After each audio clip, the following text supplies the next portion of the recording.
বাংলাদেশের বাংলা চলচ্চিত্রের কিছু নায়ক নায়িকাদের নাম বলবো, আপনি সংক্ষিপ্ত আকারে বলবেন কাকে কিভাবে দেখেন। ওকে, পরিমণি। আগে বিশ্ব সুন্দরী ছিল, এখন মা।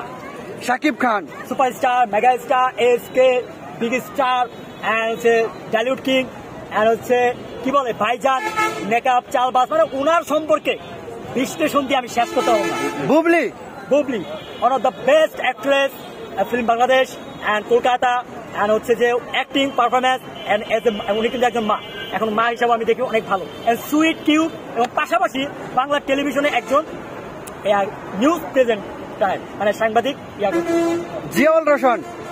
Next superstar, sweet boy, chocolate boy, and handsome and very smart, and হাজারো কোটি কোটি লক্ষ লক্ষ মেয়েদের ক্রাশ। অপু বিশ্বাস। অপু বিশ্বাস পূর্বে ঢালিউড কুইন ছিল, অ্যান্ড তারপর হচ্ছে মা হয়েছেন, তার একজন সন্তান আছে, আর দ্বিতীয়ত হচ্ছে তিনি একজন সোশ্যাল মিডিয়া একজন আলোড়ন ভাইরাল ব্যক্তি। তার অন্যতম কারণ হচ্ছে যে তিনি কখনো ফিতা কাটে, কখনো জুয়েলার পার্লার এগুলো উদ্বোধন করে, অ্যান্ড স্পেশালি মিডিয়াতে যেটা দেখা যায় সেটা হচ্ছে খুব ঠান্ডা মাথার প্লেয়ার।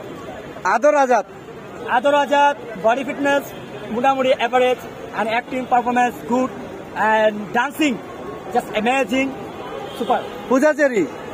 ছোট্ট কিউট বাচ্চা, বাট নায়িকা হিসাবে আমি দেখি না, ওটা বাচ্চা, মানে ছোট বোনের চরিত্র অভিনয়, এটা ঠিক আছে, কিন্তু নায়িকা হিসাবে কিভাবে আমি দেখি না। যাই হোক, তারপর শুভকামনা, ওনার একটা সিনেমা দেখলাম পুরামন 2 সিনেমাটা হচ্ছে ভালো লাগছে, খারাপ না।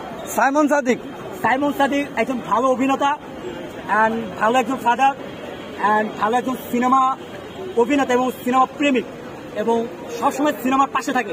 স্পেশালি সাইমন সাদিক ভাইয়ের আমার একটা কাজ ভালো লাগে, ঈদ আইলে পরে ওনার কবিতার জন্য আমরা ওয়েট করি। প্রতিটা সিনেমা নিয়ে উনি একটা কবিতা বানায়, কবিতা দেখলে মনটা জুড়ে যায়। ইমন।